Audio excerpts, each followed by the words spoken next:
Welcome everyone to the webinar. Super excited today to welcome our guest, Sandra Velasquez. I asked her if she wanted me to introduce her because there's just so many cool things about her that I want to talk about, but she's going to introduce herself, and then I'll just, Sandra, feel free to just dive straight into the topic today. How to land retail in the modern era of CPG is the title. The content is going to be much more exciting than the title. So Sandra, take it away. Yes, thank you, Taylor. And thanks for everyone that's joining us and anyone that's watching this video recorded later on. Yes, because we only have an hour and there's so much, I teach a class that is, 2 hours each class and 4 classes. So that's 8 hours of knowledge and we could keep going. So because we only have an hour, I just want to get straight to it. I want to dive right into, the material, and I want to leave plenty of room for questions and answers. So Taylor, is that something that you can be kind of moderating?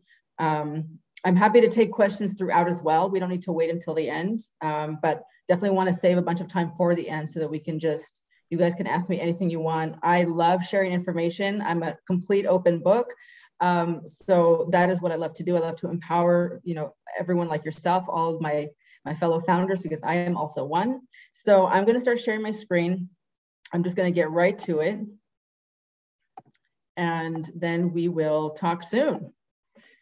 So I have to apologize that my computer broke. So I'm on this new PC and unfortunately I cannot do I can't figure out how to do the full screen because I'm in this weird Microsoft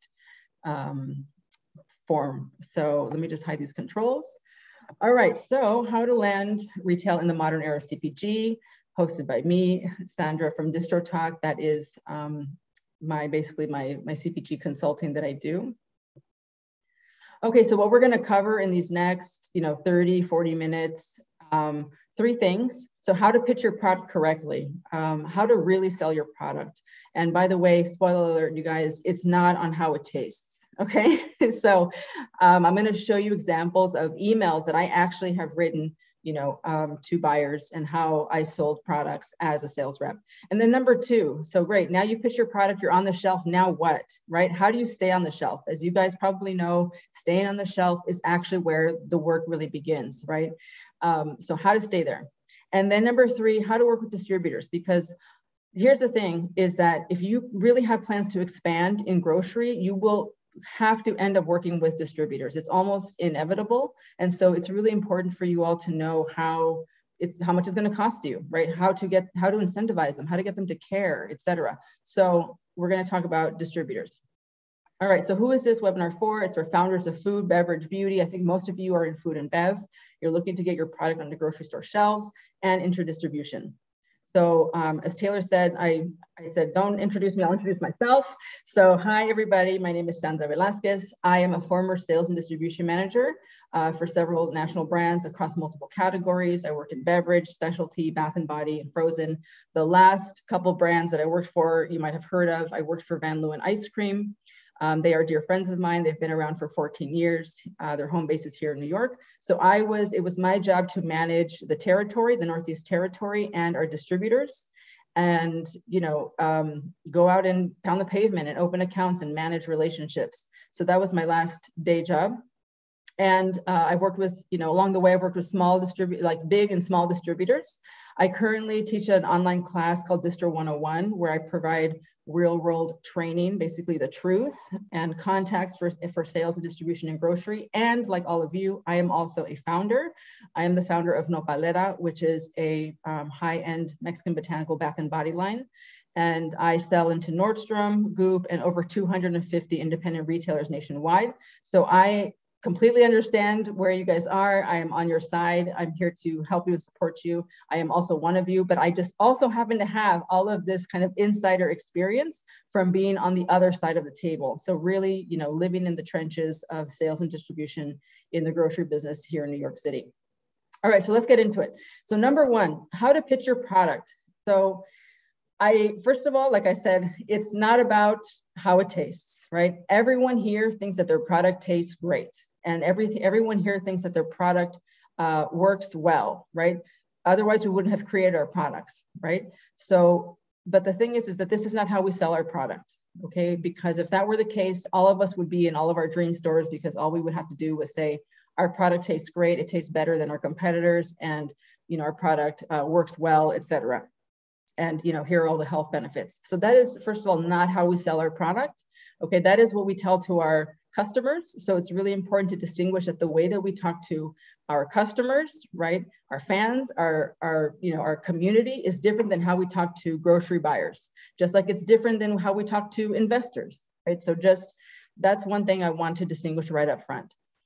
So personalize your communication. I'm going to show you an example of an email that I wrote to a grocery buyer here in New York on the next slide. But I really want to stress this right now, because it's so important for you to personalize your communication, starting with your subject line.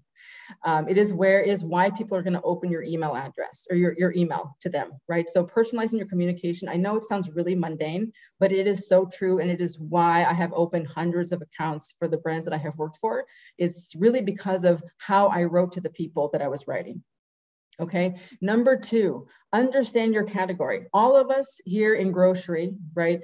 You live in a category. If you make a beverage, you're in the beverage category. If you make an ice cream, you're in the frozen category, right? If you make a hot sauce, you're in the condiment category. So understanding your category and the competitive landscape, because when you pitch your product, you need to contextualize your offer in the context of the category. How is your product going to help the category grow? What are you bringing to the category that is missing, right? Maybe you have created a product that is a better version of a legacy item, right? So for example, I have a former student who took my class. She just launched her Better For You ramen, right? So all of us know Top Ramen. It's very cheap. It's not filled with great ingredients. She made a better version. And, so this is the kind of thing, like if you're going to pitch your product, understand what the value is to the category. Okay. And again, this is not opinion-based.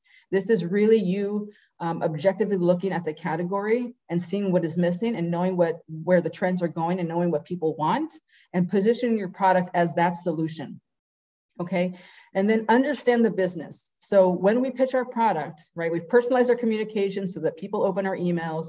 You understand the category so that you can contextualize your offer, your product for what it's going to do for the category. And then you also have to understand the grocery business. And by that, I mean, be prepared to give placement deals. A placement deal is an introductory deal, otherwise known as an intro deal or a placement deal. It is a discount that we give to our stores for the very first time, for that very first order, to get our foot in the door, to get our product on the shelf for the very first time. It is pretty much standard, okay? And so a placement deal is usually based off of 1 case per SKU. So if you make a beverage, and let's say you have 3 flavors of your drink, right? Let's say you make a kombucha. You have 3 flavors of your kombuchas. They come in a 12-pack, and you're gonna get into a store. You can offer them a placement deal, which is in grocery, the standard is a 50% placement deal. So 50% off just the first case of each SKU for that first order only, right? This is you saying, hey, I understand you're giving me a shot. I'm going to offer a placement deal, right? And just be prepared that if you don't offer one, people will ask you. And I want to make sure that all of you know what that means, okay? Now, secondly, maybe you offer a placement deal, and now you need to understand that you have to support sales at the grocery store level, right? It is not the grocery store's job to make your product sell. It is not the grocery store's job to make people like your product. It is also not your distributor's job, by the way, to make people like your product. It is always our responsibility to help drive sales, always, okay? So I can't say that enough, because a lot of brands, they think, okay, well, now I have a distributor. Now they're going to, it's their job to go and promote my product. And that is just not the case. If you go into it with that mindset, you're going to be disappointed. You're going to be mad, because you're going to wonder, why aren't people, promoting my product or, doing their job, so to speak. And it's just, that's not their job. Okay, so it is our job, right, to make sure that our product sells. And we do that through promotions, right? We do that through demos. We do that through merchandising, through building relationships, okay, which I'm going to talk about more later. And then lastly here, talk like a broker. When you are pitching your product to a store, again, act like you are the broker and the sales rep. right? Not just the passionate founder who's going to talk about your story or about how good it tastes. All of those things are important. I don't want you to think that your story is not important, because it is. However, if you were to go and hire a sales rep or a broker to help you get into stores, they would not be selling your product based off of opinions. Okay, so it's really important to make that distinction and go ahead and act like your own broker, right? You don't actually need to hire a broker or a sales rep in the beginning. Okay, and we can talk about more about that later, about when is the right time. So here's an email that you can see. This is a screenshot of an email that I wrote. You can see this is when I worked at Van Leeuwen Ice Cream up at the top. Here's my email address, Sandra at Van Leeuwen Ice Cream. This was May 12th in the middle of the pandemic. Okay, still pitching and selling through the pandemic, y'all. Okay, everyone still needs food. Everyone still needs the things that they need, even though we're in COVID still. Now, here, look at my subject line. You see my subject line? It is personalized. It says, "Hi, Joe." Okay, Van Leeuwen times Morton Williams. Morton Williams is a grocery chain here in New York City. Now, do I know Joe personally? No. Does Joe know who I am? No. How did I find out who Joe was? Here's how I find out the buyer's name and contact. It's very simple, you guys. I call the store. Okay, I called the store. I just picked one of the locations here in New York City. I called them up. I said, "Hello, I am a vendor and I'm looking to get in touch with the frozen buyer."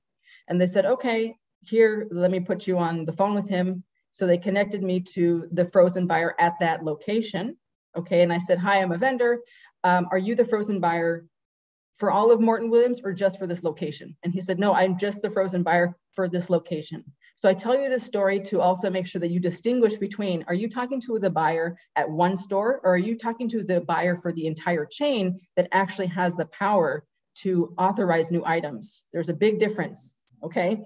So the person at that store, at this one location, he has no power whatsoever to authorize my product to get into Morton Williams. He only gets to order the things that have already been authorized, right? And so I said, "Okay, if you're not the buyer for the chain, who is?" And he said, "Oh, that's Joe Viscomi." And I said, "Do you have his email?" And he said, "No, you have to call the corporate office." No problem. I called the corporate office. I said, "Hi, I'm a vendor and I'm looking to write, I need to get in contact with Joe Viscomi. Do you have his email?" And they gave it to me. And that is how I got to this point, right? So now I'm writing Joe Viscomi, because here's the thing. If you guys are looking for a magic directory of buyer contacts, this does not exist, because buyers are constantly changing jobs just like everyone else, right? It's not like a college directory where like the names and the information is fixed. So I really encourage all of you to just go out and get the information when you need it. Who is the current buyer? For all I know, Joe Viscomi is no longer the frozen buyer, right? But at the time, he was the frozen buyer for the chain. And so my personalized subject line, this is how I write all of my emails. It's always the person's name, my company, and their store, always, in every single subject line. And here is my email. "Hi, Joseph. I hope you are well and staying healthy. This is Sandra, the New York area sales manager for Van Leeuwen Ice Cream. Notice that this is hyperlinked so that he can click on it and visit our website if he wants to. We make 32 flavors across our dairy, vegan, oat milk, and seasonal lines. You may already be familiar with us. I would like to discuss placement in Morton Williams for Van Leeuwen. I'm getting to the point of what I want. And would it be best to present to you or reach out to each individual store? We are available from Unify Hudson Valley and York. I can offer a 50% placement deal. I look forward to hearing from you." So before I change the screen and I show you how, the next slide, first, please look at my writing style. Short sentences with spaces in between, no long paragraphs. Nothing in here is about the Van Leeuwen brothers or their story or how they got started or how it tastes or how it's made. There is all sorts of amazing facts about the Van Leeuwen story, right? None of that is in here because it's overwhelming to tell everyone that up front in the very first cold email, okay? So I'm saying this is who I am, this is who I'm with, this is what we make, and this is what I want. And here is what I'm going to offer you to give me what I want. It's very straightforward, okay? And then here's just my signature at the bottom. I always embed a picture in the email of the product, right? So when I worked for High Bar, which is a hair care line, there was a picture of their beautiful shampoo. In this case, it was Van Leeuwen Ice Cream. So this is embedded, this is not attached, okay? And so this is that once he opens my email, he has no reason to, he can't not see this beautiful picture, okay? All right, so that is how I write pretty much every email. All right, so now we're on shelf, right? And sorry for the doorbell, I live in Brooklyn.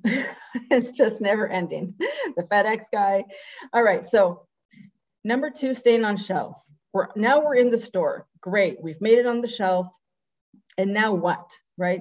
So the real work begins when you actually get on the shelf. It is your job to make your product sell. It is not the store's job. It is not your distributor's job to make people like your product. It is your job, right? So let me just pause here for a moment and say that ideally, you should have built brand awareness before you even get on the shelf, because to just get on the shelf and expect then the discovery to come is really much more challenging, right? Grocery stores have thousands of SKUs, right? Look how many salad dressings are on the shelf. Look at how many ice creams are on the shelf, right? To really get people to take, to build brand awareness, it takes time.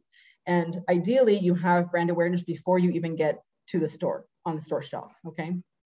So the real work begins when you get on shelf. This is a picture of me and Jose Lara, who is a rainforest distribution rep here in New York City. We are on what's called a ride along. Okay, so anyone here that's gonna work with a DSD, which stands for direct store delivery, which means a local distributor, like a regional distributor, you wanna do ride-alongs. A ride-along is like a made-up word, right? But it is what it sounds like.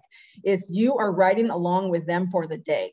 So in this case, Jose, all distributor reps have, territories, neighborhoods that they manage, that they call upon, right? So in this case, Jose does all of the East Village of New York City, right? All of those stores are his stores. And it is his job to go around all of them, right? He can only maybe do like 7 to 10 a day, right? So every day it's like a new set of stores until he cycles through all of his accounts and he makes sure that they have the reorders that they need, that they have what they need. He tells them about new products, he offers them deals. And so the distributor reps are really, really already like deep in like the trenches, right? They know the buyers, they know what they like, what they don't like, who's nice, who's not nice. And so you riding along, you get to know all of this. It's like being on the inside, right? So it's a great way for you to see what's happening at the store level. It's a great way to meet your accounts. It's a great way to also put a face to your brand with your distributor so that they care about your product as well. So ride-alongs have, they're very exhausting. You're walking around all day, especially if you're here in New York, because we're not really riding along. No one's in a car. If you live somewhere else, hopefully you're in a car. But in New York, we are pounding the pavement. So anyway, this is one of the ways, right, is to do a ride-along. It's just, I hope that that's clear as to why it's so beneficial, right? So here are the other ways that we make our product sell. Demos, promos, merchandising, and external marketing. So I'm not going to talk about demos or external marketing too much because I think that we are all clear on what those are. So demos, everyone here has seen a demo at a grocery store. Everyone loves free samples, right? I, as a consumer, love free samples, right? Oh, there's like free cheese. Great. I'll try them all, right? And then hopefully the idea is that you will buy one of those cheeses from the table. So demos, in the beginning, I will say that I recommend that you or someone from your team do the demos yourself because nobody can sell your brand and tell your story like you. I have seen many demos done by third-party demo services where the people clearly do not care. And it's devastating because I know that if the brand founder saw how their product was being presented, they would be horrified. Okay, so in the beginning, I really recommend that it's you or someone from your team. It could be your sister, your mother. It doesn't have to be, a professional demo person. It just has to be someone that is passionate about your story, about the product, and loves to share that with people, okay? So promos. In grocery, you will be expected to do promos, not only with your distributor, but mainly with your accounts, with your stores. This is one of the main ways that we drive trial. So drive trial is just the industry language for how we get people to buy our product and see if they like it and if they buy it again, right? So promotions in grocery at the store level are usually quarterly, okay?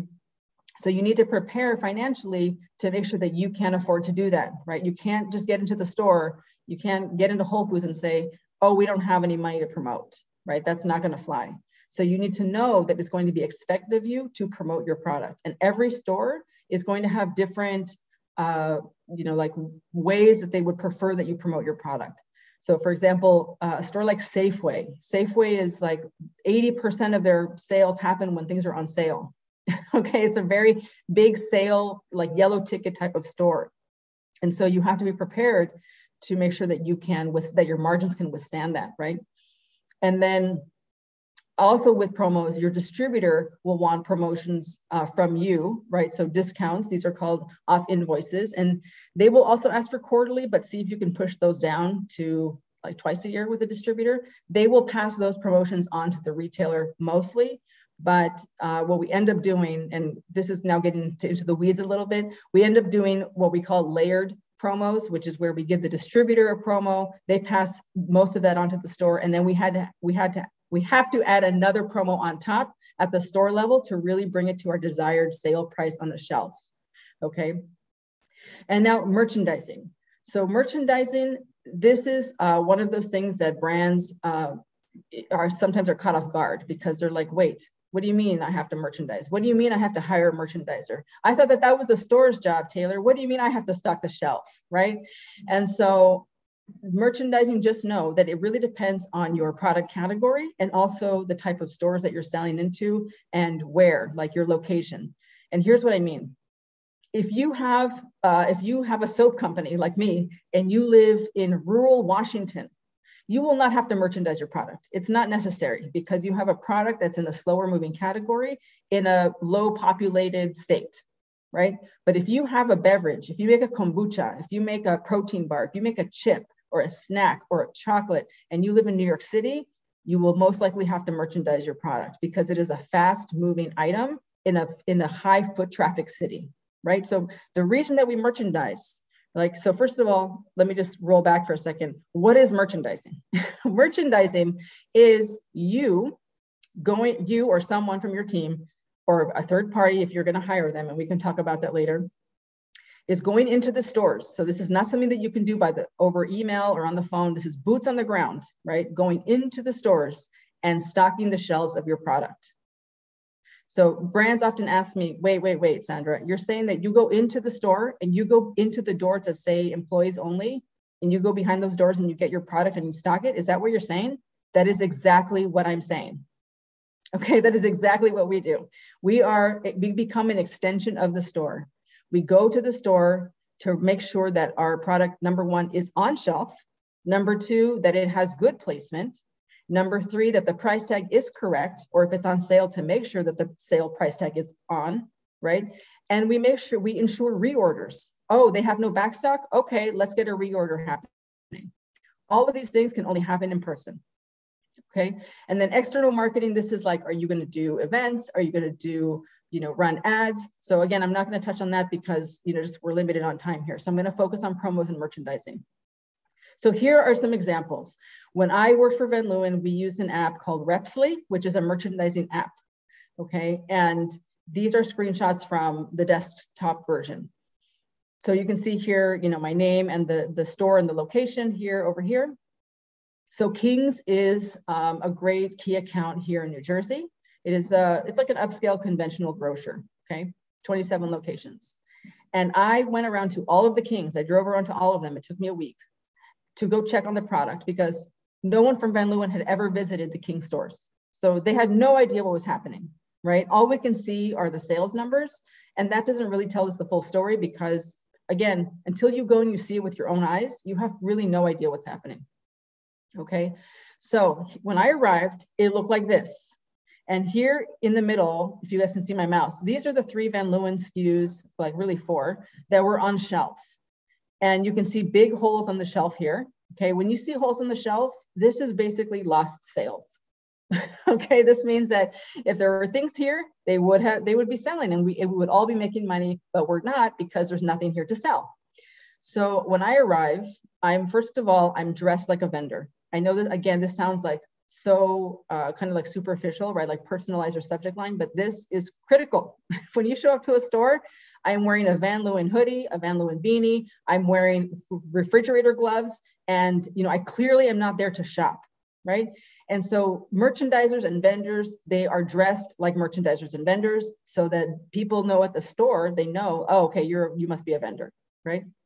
And so when I show up, the first thing I do is I introduce myself to the person in that category, in the aisle. Who is stocking the ice creams and the yogurt? That's the person that I want to meet, right? I don't need to go find the store manager. It's not necessary. I'm going to my aisle where my category lives, and I'm meeting the person that is managing that aisle. Hi, I'm Sandra from Ben Lewin. How's it going? Thanks so much for the space. I noticed that, you know, there's some holes in the shelf here. And I also noticed that you do not have our top selling flavors, right? So if we're going to have limited space, I would love to get our top selling dairy SKUs in here instead. Like, can we go ahead and get that order going? Okay. And I said, you know, we also have more SKUs authorized at King's. You know, is there any way that we could make some room to have dairy and vegan lines? And he said, well, actually, this brand up here is getting discontinued, right? That is industry terminology for they're getting kicked out. Okay. And so he said, if you want, I'll bring you a crate and you can take these down and you can have more space. Sure, no problem. I'll do that. You know, I was there for, you know, 40 minutes at this store fixing these shelves. I am doing the work, right? I am not asking him to do anything. I'm not showing up and pointing fingers. I'm showing up to like with a help, like I'm here to help attitude, right? What can we do to, you know, what can I do to improve your situation so that I can help you generate more revenue? I know that if you can bring in the vanilla, the pistachio, the chocolate, like it's going to sell more, you know, it's going to sell better than the SKUs you have on shelf. Okay. And so when I left, it looked like this. You notice that now I have two shelves, right? I was able to take High Road shelf. That was the brand that's got discontinued. And then he gave me another shelf down here. And these are all, you can see that these are the same flavor, right? These are pistachio. These are just placeholders, right? You can see I put in my notes here, he is bringing in all 7 dairy and 4 vegan. This is because while I was there, we placed an order for the other flavors that are the top sellers. And when they come in, he's going to replace these placeholders, right, with those flavors. So if you guys have ever held a parking space for someone, right, stood in the middle of the street and held a parking space, that's kind of what I'm doing here. I'm holding my real estate for when my order comes in, he's going to then replace it with, you know, the new order. Now, none of this would have happened if I had not shown up to the store. That is the takeaway here. That is the magic of merchandising, right? Taylor, are there any questions right now that I need to answer so far? Yes, there's one question that came in. Well, a couple comments first. People are loving it. So awesome work so far, Sandra. And then someone was asking, what was the name of that app? Oh yeah, it's called Repsly, Repsly. Repsly. I'll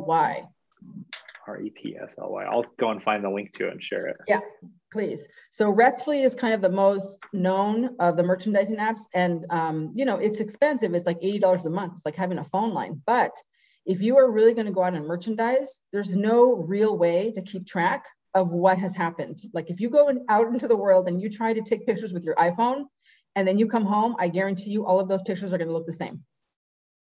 And then, you know, then you're going to download those pictures and then label them in a Google folder. No, it's just so much work and it's just not possible. With Repsly, it functions like Foursquare. If anyone here remembers Foursquare, that app, oh yeah, where you could like check in.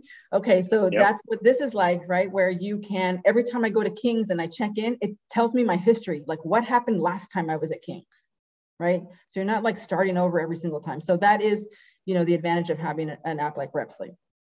So again, the takeaway here, you guys, is that this would not have happened. I would not have secured the reorder. I would not have found out what was happening. I would not have secured more, you know, real estate if I had not shown up and actually done the work, right?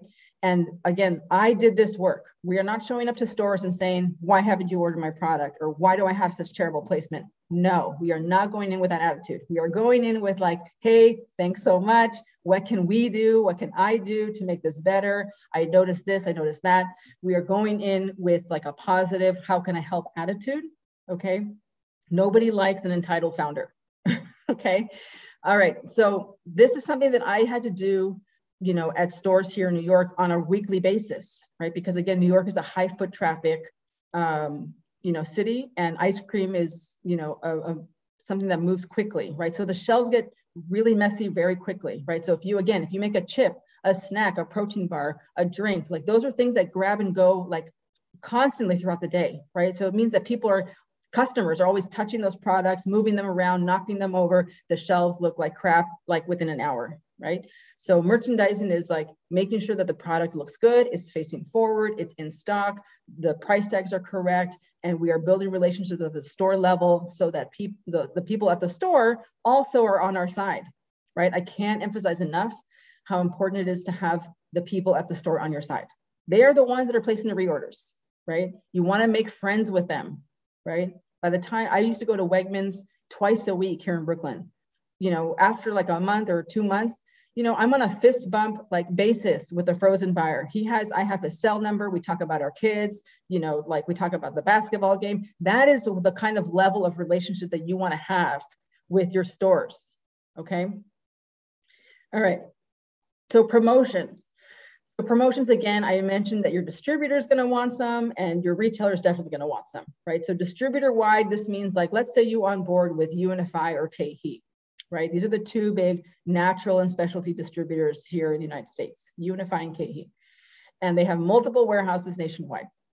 And so they're going to push you for distributor promotions, right? This is where they are getting a discount on the product when you sell it to them, right? And they're going to pass most of it on to the store, okay? But again, because they have their freight costs and whatever, you know, it's not gonna be like a full pass through. So this is why we also end up doing what I said before, layered discounts where we add, you know, promotions on top for our retailers. And all of this, by the way, the retailer promotions are things that you work out with each retailer, right? It's a conversation that you have with every single retailer, right? With Whole Foods, with Sprouts, with, you know, Morton Williams, with whoever, okay? You talk about what your promotional offerings and schedule is going to be. And promotions are things that are scheduled in advance, you guys, okay? There's no such thing as like, oh, it's November, let's do a Thanksgiving promo. No, it's too late, okay? Promotions are scheduled way in advance, okay? You usually do them for like the year, right? So by October, you're already doing like the next year and you're setting your promotional calendar, and then you internally have to keep track of your promo calendar, which is nothing more than like an Excel sheet, okay?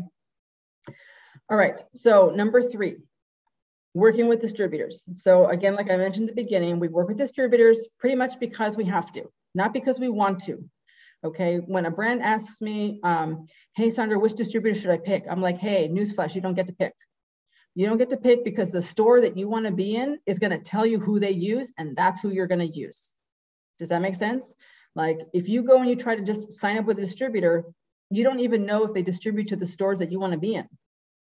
Okay. Everyone here should have a roadmap of where they are trying to go. Like what stores do you want to be in for your product? Like who is your customer? Where do they shop? Those are the stores you should be after. And those stores are going to tell you who their distributor is. Okay. And by the way, for your category, to complicate it even more.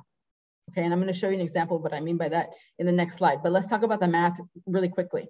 So on average, everyone here should be like doing the math equation. You know, you have your COG, right? How much it costs you to make your product.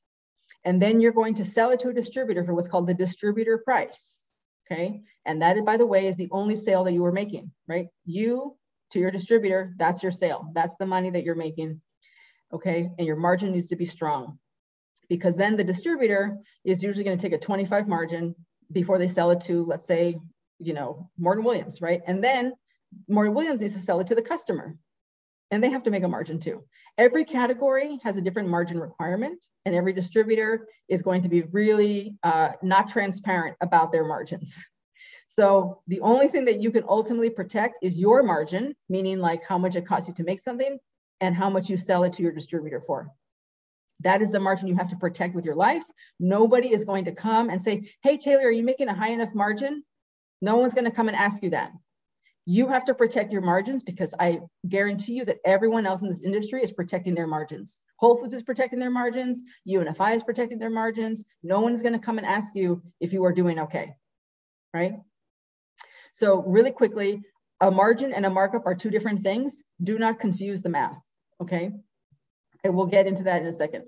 So when we're first starting out, right, I just mentioned you want to decide, like, what is your roadmap? Your product, let's say you make a better for you ramen, right? That costs $6. I think, like, I'm going to use the example of my former student. She makes this better for you ramen. It's like $6, right? Top ramen is like 50 cents, right? So if she's coming out with this really premium ramen that comes with vegetables and, it's this like better for you thing, it's healthy, it has, the ingredient panel is clean.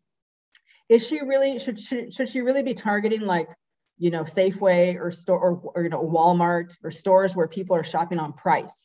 Probably not, right? She should be starting where people are looking for better for you products and are willing to pay for premium products. So she's going to go for more premium stores. So I say this, like, everyone here needs to decide what their roadmap is. Where are you trying to go, right?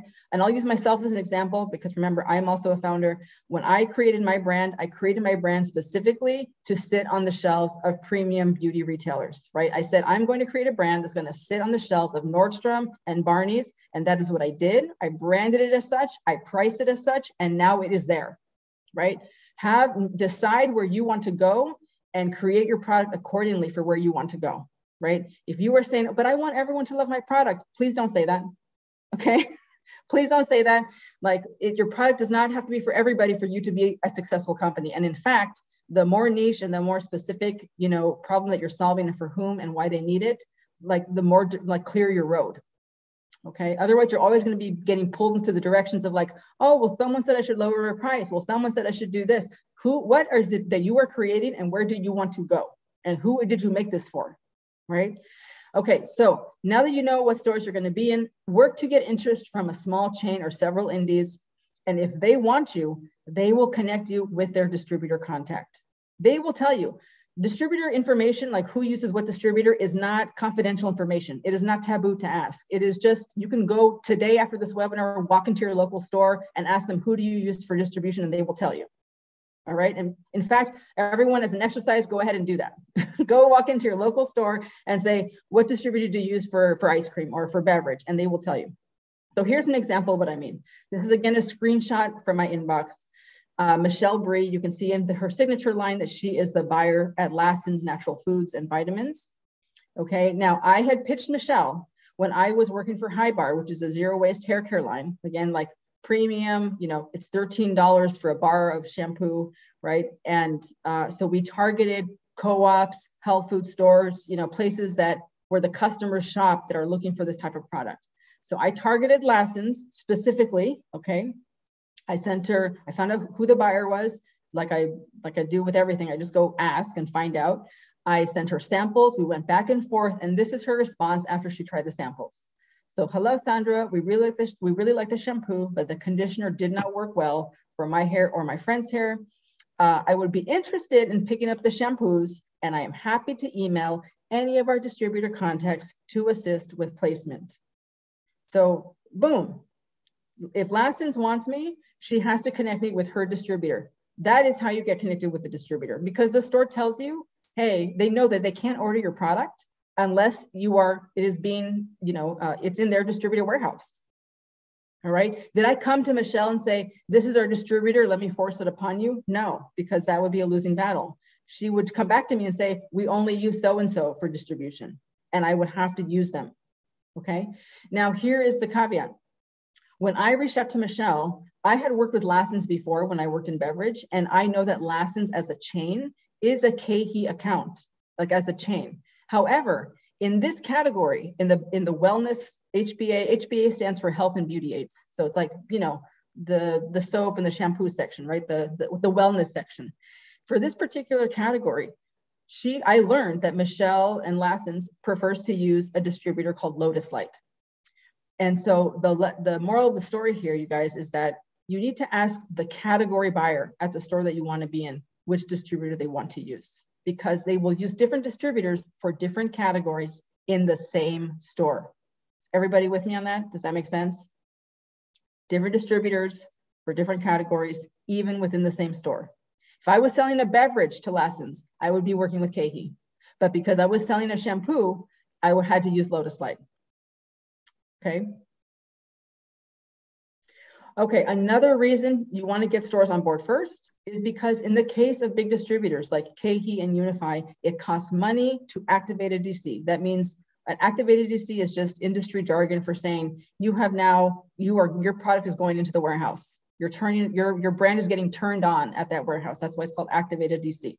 This is a picture that I took with my iPhone at a KeHE DC, right? This warehouse is massive, right? If they're going to make room for you, it's going to cost you money per SKU, okay? KeHE is more expensive, Unify is more expensive than KeHE for activation. It is, I think KeHE, it could have changed, but it was $50 per SKU per DC, okay? So, and Unify was like $400 per SKU per DC, right? So a very significant difference. Now, just like getting onto store shelves, you guys, just because you get into the DC, just because you sign the KeHE contract and let's say one of these boxes is your product, it does not mean that you get to stay there for the rest of your life, right? You get to stay there through your sales. Okay, you get to stay there, you get to stay on the store shelf through your sales, you get to stay in the distributor warehouse through your sales. Your velocities have to meet the expectation of your category, right? So the velocity for shampoo and olive oil, for example, is very different from the velocity expectations of a kombucha or of a protein bar, right? Or of a chip. Those are faster moving items, right? So they are expected to sell faster. Okay, hey, Sandra. Yeah, go ahead, Taylor. Really quick, there's a few questions that I think are timely. Someone's asking again what DC stands for. Yeah, DC stands for distribution center. It just means a warehouse, right? But KeHE and Unify, everyone refers to them as DCs. It stands for distribution center. This is, for example, a distribution center in Texas that I was at. But KeHE has 13 DCs nationwide and Unify has over 22. Okay, great. Thank you for that. Someone else is asking, how do we get our product into the distribution system? So it's going back to this. The store is going to trigger the distribution for you. When you have interest from a store, they're going to say, okay, would you like, here's her email. Where was her email? Let me see, promotions, this. Michelle Bree says, I'm interested in bringing your product. Let me connect you with our distributor. That is how you activate. That's the ideal way. You can try to go and call a distributor like cold, but they're going to ask you, what stores are you in? What stores want you, right? So getting the interest from the store is step one. It is the best way to activate the distributor. What was the other question? There's a couple others here from Tyler, and he's asking, and this is kind of going back to when you're talking about merchandising and stopping by the stores and kind of seeing how they look. Mm-hmm. He said he thought he saw somewhere that it's actually kind of a tactic to make your product look a little messier because it seems like it's more disheveled, like more people have been sorting through it, so it's more popular. Is there any truth to that? No, I would not go with that. I would definitely always, you want to make your product look good, attractive to the customer. You don't want to, I personally, I live in Brooklyn. When I go to Target, it's always disheveled. It always looks like someone has just like run through there with like a whole gang of bulls. Like that is not enticing to me to go sift through shoes that are not my size, right? So no, you want your product to look plentiful and bountiful. And that's what all grocery stores are doing, right? But they do it at night and they do it before the customers get there so that there's a feeling of abundance, right? When you go into the stores, I mean, look at COVID. How sad was it when you went to the stores and there was like no toilet paper, right? Or like no chocolate or no pop or no wine, right? So no, you want your shelf to be productive and look nice. Okay, awesome. And then one other question from Tyler. And I think a lot of people will probably be interested in the answer to this question, and that is with the obvious supply chain issues that are affecting all of us, but especially those of us that own brands. How do you recommend navigating the increase in costs from the brand side and then having to raise prices with your distributor or with the retail stores? Yes. So honestly, if you're going to raise your price, now is the time to do it. Right? Because all of us are in this state, everyone knows what COVID is. We're all in this together. We are literally in this one moment of history in our lives where the entire world is going through this one thing called COVID. And we all understand, especially everyone in grocery understands what this means for our supply chain. I mean, I'm dealing with supply chain issues myself, right? Like I'm having to order bulk ingredients and bulk components for 6 months in advance because of shortages, right? Because we want to secure our inventory. So it's affecting everyone. And if you're going to raise your price, do it now, right? And just rip off the Band-Aid. Don't just be straight up with grace with your retailers and just say, due to supply chain, cost increases across the board, we have to raise our price to this. It is now this. And then just do it, right?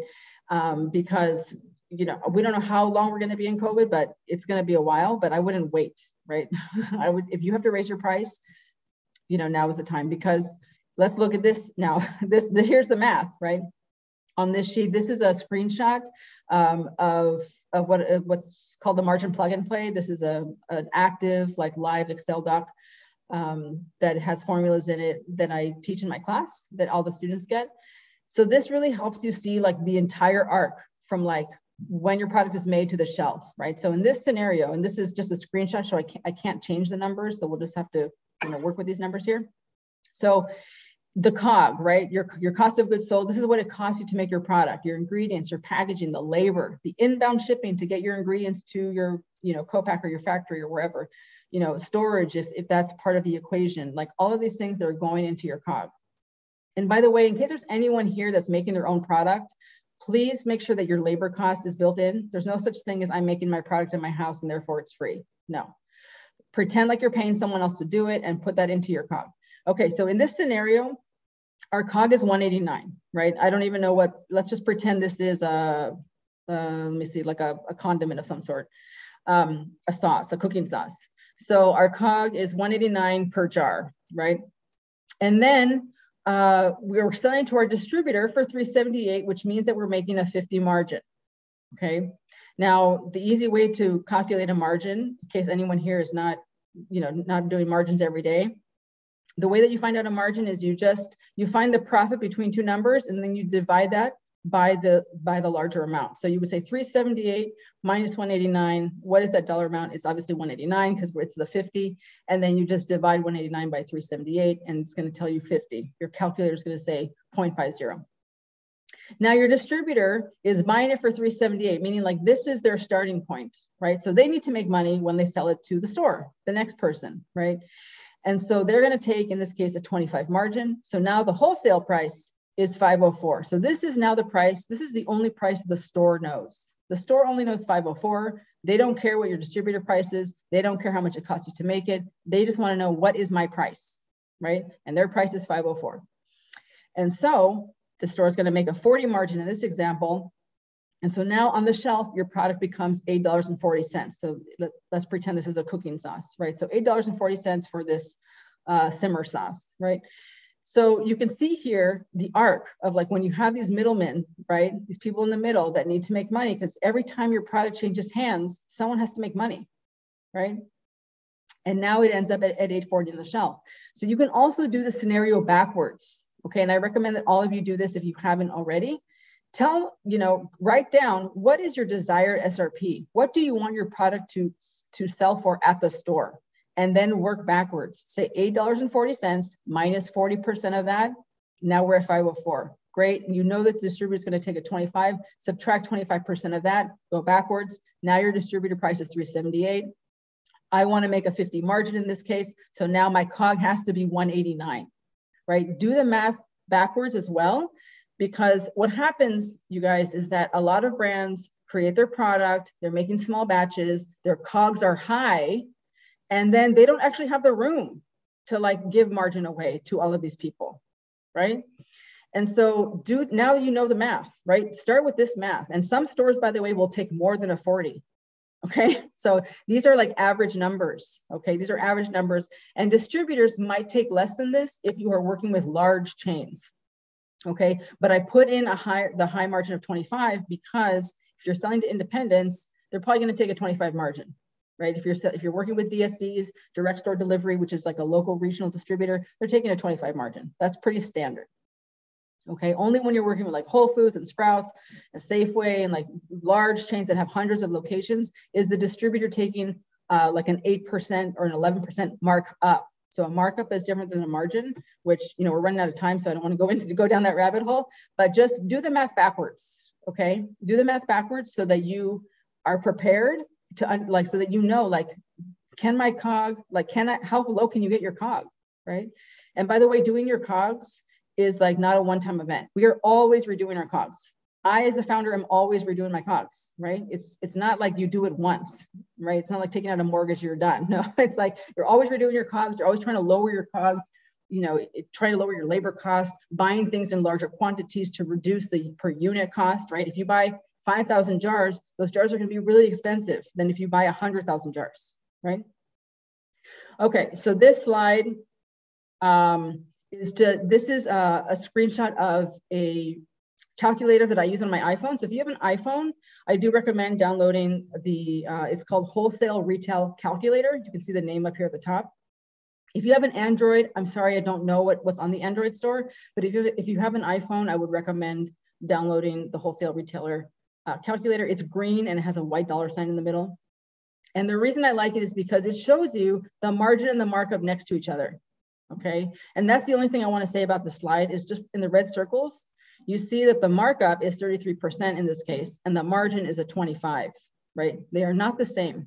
A markup is a percentage that you use to arrive at a price.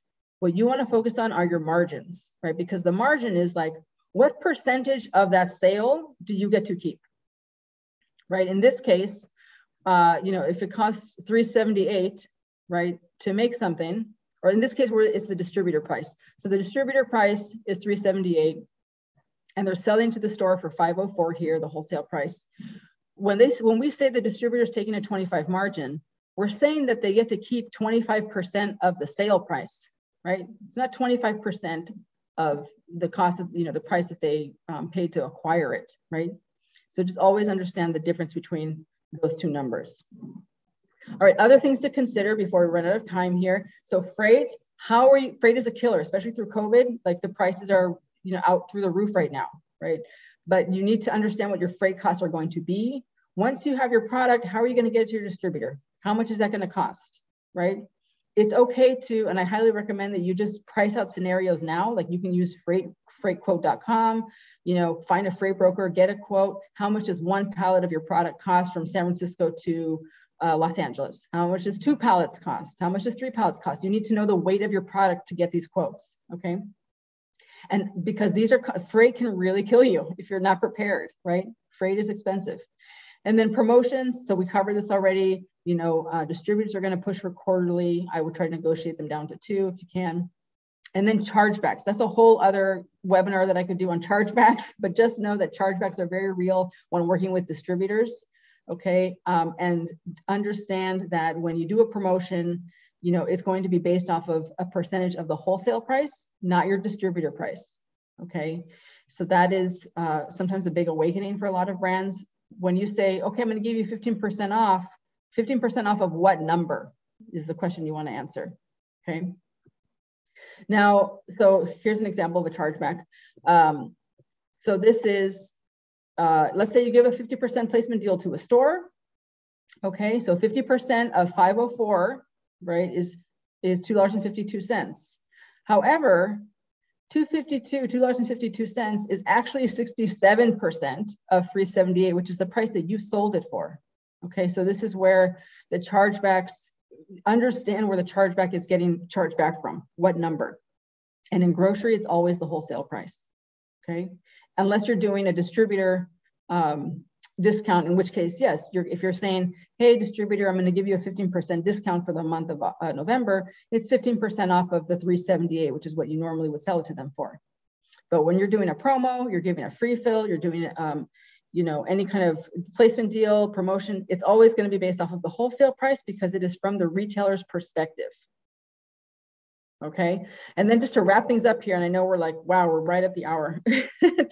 I could keep going for like 5 hours. There's so much to cover. But anyway, number one, launching before you understand the math. Okay, so many brands have great intentions, have great products, and they fail. And it's not because they don't have a great product. They just didn't understand the math of this industry. Okay, so understanding the math in advance is, it's just priceless, like literally.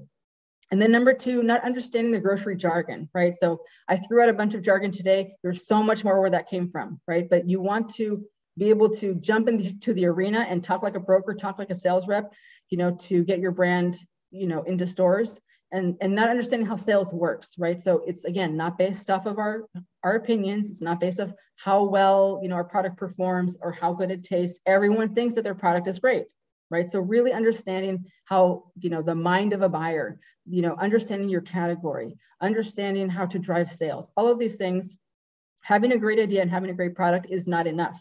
right? You really need to understand what arena you're jumping into. So unfortunately, what this means is that there are a lot of brands that have their product in hundreds of stores, but they aren't making any money. Whenever I see like posts on LinkedIn, like we just got into 500 stores, I really am like, show me your bank account. You know, just to be in 500 stores in and of itself does not mean something good is happening, right? Please check your ego and understand, like, what does that mean? What do you want, right? So many founders tell me, I want to get into Whole Foods. And I'm like, why? Tell me why. Is it because you want to be able to say you're in Whole Foods? Is it the notoriety? Is it the fame? Like, what does that mean to you, right? Because what I want for all of you, anyone that's listening or here or watching, is to stay in business, and to make money, because you cannot fulfill your mission if you do not do that. Okay. And also there are brands that are trying to get into stores, but they don't know how to sell. They don't have the right language, right? So this is what I teach in Distro 101. So last slide here, it's already 3:01. Just want to invite you all, if you want to learn more, to prepare yourselves to jump into this arena. Distro 101, I only teach it every other month. And actually, I'm in 2022, I'm only going to teach it 4 times a year because I am very busy with my own brand, right? I'm also scaling my own brand. You know, Nopaleta it's going to surpass 500,000 in sales for year 1. And so, you know, I don't have the bandwidth to teach it every other month. I used to teach it every month, and then it was every other month. So the next class is in December. You can join the wait list. I only accept about 14 students at a time so that we can all talk, and it's very interactive. So I will just stop there and just check in to see how everyone's doing. A few people had to jump, so thank you for those of you who came. And a lot of people have been asking if we're sending a recording. Yes, we will definitely send a recording to everyone here. There's going to be a YouTube link so you can watch the presentation with the slides. We'll also publish it to our podcast channels. If you're like me and don't have or you're already spending enough time in front of a screen and you want to listen to this while you're at the gym, in your car, you know, doing the laundry, the dishes, whatever, you can listen to it from the podcast as well. Sandra, it looks like the only other question is, well, and I guess before I get to this one, it'll be quick, but there's just tons of people saying really nice things about how great this was. So good. I hope it was helpful. You. I want everyone to be prepared. And then if anyone else has any questions, feel free to pop those into the chat now. And Sandra, it looks like the only other question is someone's asking if you're willing to share the slides. Yeah, so I'm going to send you the deck, Taylor, and then you can send it out with the recording. Okay, perfect. So I'll have that as an attachment with the email with the link to the recording as well. Yes. And I'll just kind of piggyback off what Sandra was saying, or kind of give a +1 plug for her program. I haven't personally been through it, but based on the first conversation I had with Sandra, based on this webinar, and based on the fact that if you're like me and you really get stuff done when you have somebody that's coaching you and you have a community that you can participate with and that you can be accountable to, if retail is a strategy that you want to pursue in 2022, I think Distro Talk is a great program for you to look into, because I think we go farther together, and trying to do stuff on your own sometimes works, but most of the time it doesn't. So there's a little plug for that. It doesn't look like we have any questions, but what I wanted to do really quick at the end is just talk a little bit about Fiddle and how it kind of piggybacks on what we're talking about here. So if everyone will check this out, and again, just a little 60-second summary of Fiddle. So Fiddle is inventory and production management software specifically built for CPG businesses. And with Fiddle, you'll never miss orders. You'll never fulfill orders late or have stockouts on your website. You can track all of your inventory, raw materials and ingredients, your packaging, and your finished goods. And you can track them at multiple locations as well. So whether it's in-house, at a 3PL, co-packer, a warehouse, any location, you can track the quantities that you have. And as far as how can Fiddle help you with your retail growth strategy, right? Since that's what we've been talking about.